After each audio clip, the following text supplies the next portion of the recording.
Hey, college football fans, Big D with a championship Saturday preview on the Big D podcast. Before I bring in Moulton for his expertise, please subscribe, like, and share the Spunky Spectrum Sports YouTube page. See all my content, videos, podcasts, streams. Also, check out the Big D podcast for your audio listeners on Spotify and Apple.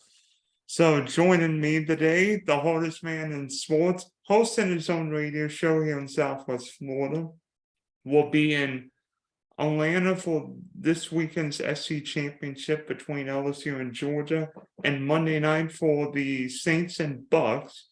David Moulton. And Moulton, are you happy you're not traveling from Philly to Glendale this weekend, right? This is the easiest travel football weekend of the year, that's for sure. A day trip to Atlanta and a leisurely drive to Tampa, so it's kind of nice. Yeah, just go down. Just wait till all the traffic leaves downtown Atlanta. You get to Tampa at 3 a.m. Right? Got that right. So this weekend in Atlanta, LSU and Georgia are meeting for the SEC championship, and I must say, I know Georgia's the number one team in the country, but I don't think there's any comparison this Georgia team with last year, correct?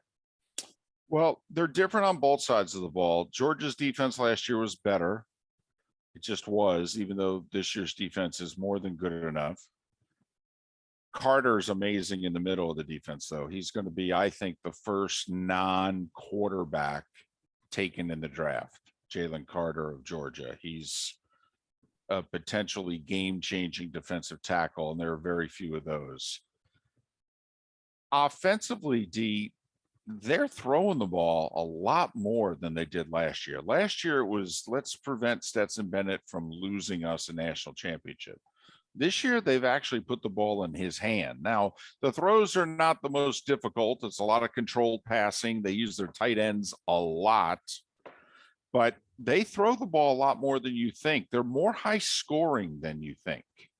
It will be interesting to me, however, can someone, whether it be LSU in the title game or in the playoff, can someone put Georgia in a spot where Stetson's got to throw the ball? No one has put him and them in that spot this year. Usually, it happens to even the greatest teams once.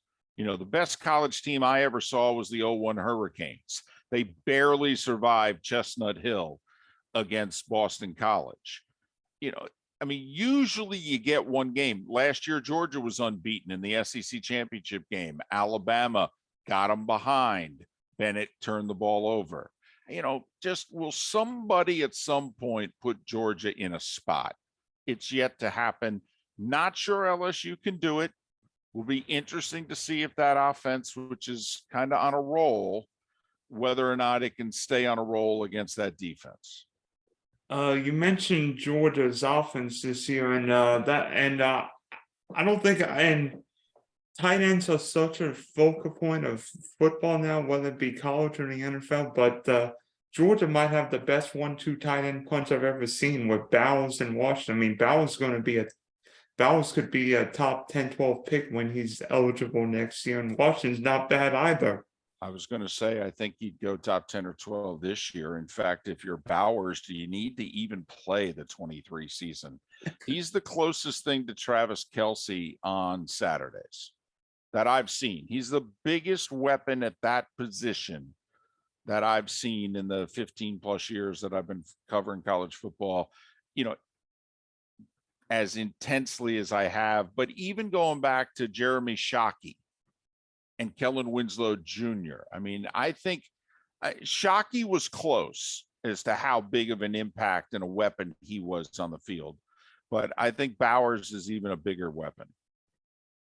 How close are Bowers and Meyer from Notre Dame? Because a lot of people are going to compare those guys because Meyer could be a top 10 pick this year. Yeah, he could. I like Bowers a little more. You know, I think a touch more athletic.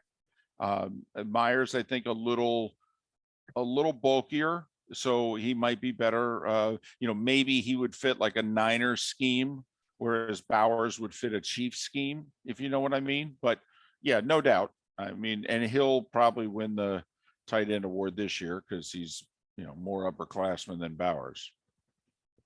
So with LSU, obviously last week didn't go well for the Bayou Bengals No. losing in College Station, but despite the loss, I must say Brian Kelly's done one of the best coaching jobs I've seen in a long time because LSU looked a little shaky in the opener against FSU, awful, hittable against Tennessee and Death Valley, but then beat Ole Miss in the game you saw, and then beat Alabama that crazy 2-point at the end. I mean, do Jayden Daniels and the Tigers have a chance of making this game interesting? I think they have a chance to make it interesting. What I think you're seeing with LSU, though, at the end of the year is they don't have the depth. They don't have the numbers, and the long season is wearing them down. They barely got out of Arkansas with a 3-point win, and Arkansas made many mistakes in the second half of that game. And Plus, then obviously, Arkansas didn't have a quarterback for most of that game. They were playing a running quarterback. exactly, and they couldn't survive Texas A&M, which was a team that's not even bowl eligible. So I think LSU's wearing down. This is the wrong program to play when you're wearing down. I'll be curious as to whether or not with a mobile quarterback that gives Georgia any trouble at all. Because for the most part, Georgia this year has faced pocket passers, but they did a really good job on Richardson and the Gators defensively. So I'll just be curious if LSU has something for them. Brian Kelly's an excellent coach, top 10 coach, no question about it. D, I think they're a couple of years away from being able to match rosters with Georgia. It feels like Georgia's in the penthouse and LSU's trying to get in the house, but I'd feel like LSU's a year or two away from being good too. I mean, Georgia's been here before. I think they're like seemingly Georgia and Alabama always plays in the SEC title game. So I mean, the fact that LSU's in Atlanta, not Bama, is a great stepping stone for Brian Kelly in his first year in Baton Rouge this year. No question about it. It'll help them greatly on the recruiting trail, and it'll keep the natives from being restless. In fact, they'll be in his corner. They went and hired this northerner, and there were some questions about him whether or not he could do the job at LSU. And obviously, he's done the job right away. But there's no doubt. I mean, Georgia's ahead of everybody right now. Their roster is deeper and better than everybody's, including Alabama. But D, what I think you're seeing in the SEC this year is what you're going to see going forward.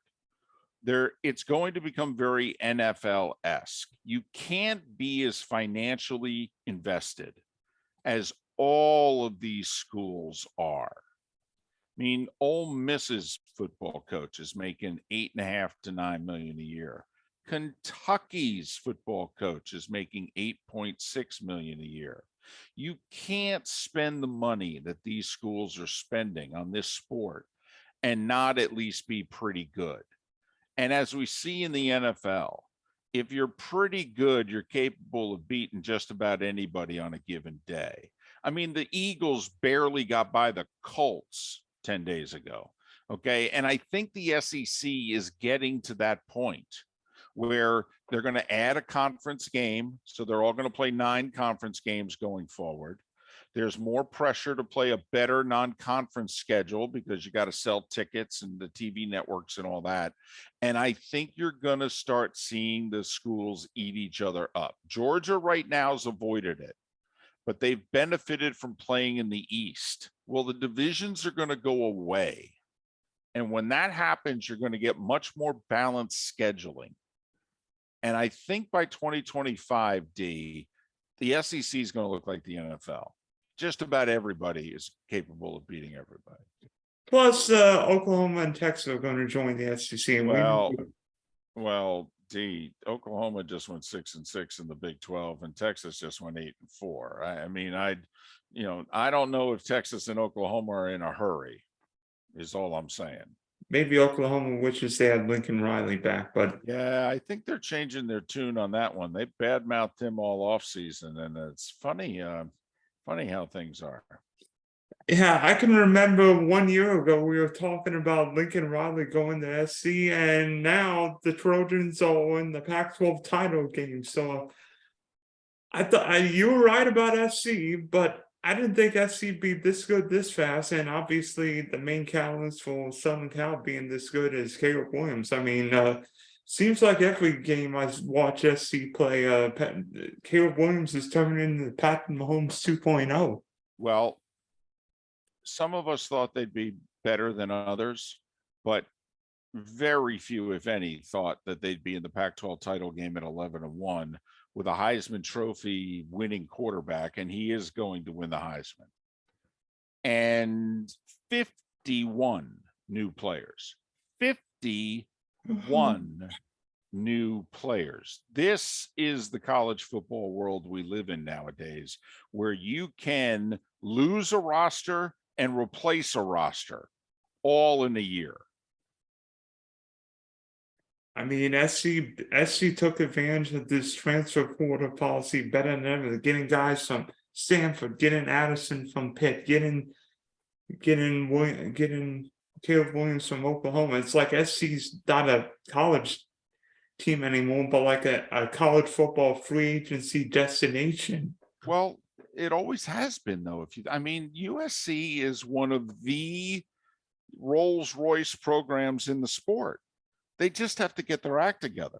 And when they hired Lincoln Riley, all right, everybody went, oh, okay, now you're going to go back to being USC again. Well, in that case, I'm interested in playing there. You know, Bob Ryan had a funny line: USC doesn't recruit running backs. They just open the window and yell, hey, I need 4, you know, and in the surrounding area, 7 come running. I mean, you know, USC doesn't have a problem recruiting when they've got their act together, and clearly now they have their act together. So obviously heading into Friday night's Pac-12 title game. I mean, Utah handed USC its only loss in the year. I expect this to be another hard-fought game. The SU's played a couple of deeply emotional games against UCLA and Notre Dame. Do the Trojans have anything left for Utah? Because I think Kyle winning. I think Utah may have one of the most underrated programs in coaching college football, and Utah's been great as a dog in big games. And they like it. In fact, Kyle Whittingham spoke about it earlier in the week, saying, we love the spot that we're in. What I do think helps USC, though, this is the one team that beat them. If you're USC, besides the fact it's for the Pac-12 title and the playoff, but you also look at one another and go, you know, we had these guys beat. We let them get away. And then they hit that 2-point conversion with under a minute to go, and they beat us by 1. I'd like to even this score. And I'll say this, D, in all the teams in the BCS and now college football playoff era, if USC gets this done, they will have beaten 3 top 15 teams in a row. Boom, boom, boom, to make the playoff. And not many teams have ever had to do and go on a run like that. So if they pull it off, hats off to them. My question, D, is what if, and I'm being a, bit of a cynic here, what if USC all of a sudden on Thursday came up with a mysterious case of COVID and it's running rampant through the team, and they said, hey, man, we can't get on the plane to Vegas. Sorry, we're going to have to cancel the game. Would USC not be put in the playoff? I mean, they're 11-1. They're top 4. You know my point. Ohio State's sitting at home at 11-1 and Alabama's sitting home at 10-2. How did they benefit from not playing? But you're going to penalize USC because they were good enough to get in the championship game. You're going to penalize them if they lose it? I mean, there's a part of me that if you're TCU and you're USC, you're like, would we be better off if we don't show up? We get an excuse, a note from mom, from the doctor, sorry, can't play. Obviously, it's not going to happen. But my point is, if TCU or USC were to lose, if you're on the committee do you say, listen, we got to put them in. They earned their spot. We shouldn't penalize them because they earned the spot in the title game when the teams who couldn't earn a spot in the title game were going to reward them? I mean, Notre Dame still got a top 4 spot 2 years ago when Clemson beat them in the ACC title game in the 2020 COVID season. Yes. And Alabama made the top 4 5 years ago when they didn't even qualify for the SEC championship. Penn State won the Big Ten title 6 years ago, beat Ohio State, and the committee put Ohio State in the playoff in 2016 instead. So, the committee's a funny living, breathing entity here. I hope TCU and USC finish the job, but I do think if one of them loses, they're going to put Ohio State in. Yeah, and Georgia's award for being number 1 would be playing Ohio State in Atlanta. Yikes. Well, and let's be brutally honest. If you were to inject truth serum in the committee, they would love for TCU to be the loser. Put Ohio State in at 4. You get Georgia, Ohio State, Michigan, USC as your 2 semifinals. Not bad. Yeah, you can't do much better than that, to be brutally honest. Maybe replace Georgia with Bama or Notre Dame, but that's about it. So, here's how cruel it would be, though, if TCU loses. And my guess is if they lose, it'll be a 1-score game with K-State. If you remember back in 2014, TCU was 3rd entering the final week of the season. But the Big 12 didn't have a conference championship game.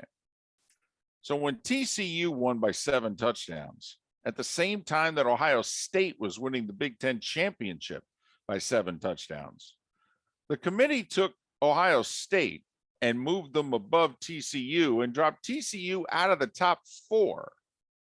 That's right. They were 3rd going into the final week. They won, but since it wasn't a championship game, they were moved out of the top 4 and Ohio State was put in. And then the Buckeyes went and won the national championship. And TCU was standing there with their arms folded like Baylor, both of them at 11-1 going, so because our conference didn't have a championship game, you wouldn't let us in the playoff. So now how ironic would it be 8 years later if because TCU was good enough to make the conference championship game, but if they lose it, idle Ohio State gets put in at their expense. Guess what's what maybe conference title games are a little irrelevant now. Well, it will be interesting, D, going forward when we get to 12, and it's either going to be in 2024 or 2026. When we get to 12, what will the relevance of these conference championship games be? Like in the AAC, D, it's a big deal. It's an automatic spot in a playoff going forward if you're one of the top 6 conference champions, which this year Tulane and UCF both ranked would qualify. Then that's a really big game. You could, going forward, D, if we had the same slate going forward, you could argue that the AAC game might be the biggest championship game on the board. Here's the other thing we're going to lose in future years. All these conferences are getting rid of divisions. You're never going to have a Purdue in a Big Ten championship game again. You might have Ohio State, Michigan. Well, that's exactly down the road, in theory, what you'd have if Michigan's undefeated and Ohio State has 1 loss and everyone else has 2 or more. So how psyched are Michigan and Ohio State going to be to play each other the final weekend in November and then play each other the first weekend in December? You would lose basically the whole last rivalry weekend. Well, I think that would be the game that actually the fans counted. I think the conference championship game they would dismiss. The game that would count would be the regular season game. As well, well, because here's the other thing. Let's just imagine, we fast forwarded 3 years, and this is what's taking place Saturday. Well, if Michigan were to lose to Ohio State, you're going to drop them out of the top 4? No, you're going to keep them in the top 4. So they're going to get the first round bye. Ohio State. Now, maybe they move into the top 4 with the win and get a first round bye, but you're not going to move them at the expense of Michigan. And also, if you're Ohio State, do you want to lose the home game? for a first round bye. I mean, that's about a $5 to $8 million game. So that's what this year's SEC title game going forward probably would have been Georgia, Tennessee, because Tennessee, Bama, and LSU all had 2 losses, and Tennessee beat them both. So it likely would have been a Georgia, Tennessee rematch in the SEC title game if we play by the rules that I think we're going to be playing by in 2 to 3 years. Yeah, it's going to be interesting to see what college football looks like with Michigan beating Ohio State in Columbus. Michigan gets Purdue in the Big Ten title game. So obviously it's we remember what Jim Harbaugh did with San Diego, Stanford, and the 49ers. It's weird to see an Ohio State team get manhandled on the ground like they have the last 2 years by Michigan, but can the Wolverines match up with potentially Georgia in a national championship game? Actually, they're built to match up against the Georgia. They are. Now, Michigan made 5 big plays in that game. The rest of the game, they averaged 3 yards a play. So the question going forward is, I mean, like, just let's go back a week. They barely got by Illinois. You know why? They couldn't make those big plays. That's why we doubted they could beat Ohio State. We didn't think the passing game could make the big plays to loosen up the defense so that they could then run the ball, who's gearing to stop the run. Illinois has a great run defense. Corum gets hurt. The running game's not the same. Michigan, basically won the game because of a pass interference call. And so now going forward, defenses, I think, D, are going to defend Michigan the exact same way. And they're going to say, you know what, quarterback, we dare you to make those throws again. Because you really only made them once this year. So make them twice. If you do, you'll win. But, if you don't, it might be the Illinois game all over again. Well, true. And I mean, if you look at it, I feel like Michigan's defensive front's not quite what it was last year. There's no Aiden Hutchinson or David Ojabo, so I feel like Michigan's got to control the game, whether it be running the ball or if J.J. McCarthy's finding those big plays down the field. I will say, though, that defense, have you seen their second half stats in the last half of the season? They're averaging less than 3 points a game, giving up in the second half of their last 6 games. So basically, whatever you get them at the half, that's damn near your score. That you ain't scoring in the second half. Almost like the Cincinnati Bengals. Right. So, I mean, don't get me wrong. If Michigan were to face TCU in a 2-3 semifinal in Arizona, I think they'd win. All right. But the one thing that you have to be careful about with Michigan, they really only made those big passing plays in one game this year. It just happened to be in their biggest game. Can they do it again in their second and third biggest games of the year, which would be the national playoffs? And lastly, there've been some three big coaching hires: Hugh Freeze at Auburn, Matt Rule in Nebraska, and Luke Fickell at Wisconsin. Which one do you think will have the biggest impact immediately? Immediately, Matt Rule. In part because I think they have, more of a margin to improve right away. But I think immediately Matt Rule. I think it'll be a little tougher for Auburn to do it in 1 year. I think give him 2 years and he'll do it. But if you're asking for biggest improvement in a year in terms of wins and losses, I'll go Matt Rule at Nebraska. With Fickell second, because Wisconsin went 6-6 this year. It will be interesting to see how much of that roster stays. It's a better roster than their record was this year. And the kids are really upset Jim Leonard didn't get promoted.